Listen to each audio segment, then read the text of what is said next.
Para sa hindi pa nakakaalam, bakit sa Netherlands lilitisin si dating Pangulong Rodrigo Roa Duterte, bakit hindi dito sa Pilipinas? Ang dahilan kung bakit si dating Pangulong Rodrigo Roa Duterte ay lilitisin sa Netherlands, sa halip na sa Pilipinas, ay dahil sa mga sumusunod na kadahilanan. Jurisdiction ng International Criminal Court (ICC). Ang International Criminal Court (ICC) ay may jurisdiction sa mga kasong may kinalaman sa mga krimen laban sa sangkatauhan, tulad ng mga pagpatay at iba pang malubhang paglabag sa karapatang pantao.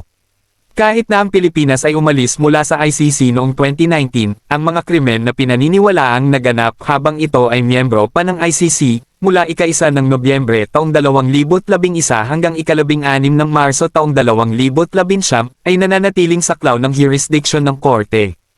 Ito ang dahilan kung bakit ang ICC ay patuloy na nag-imbestiga at naglabas ng warrant of arrest laban kay Duterte para sa kanyang papel sa war on drugs na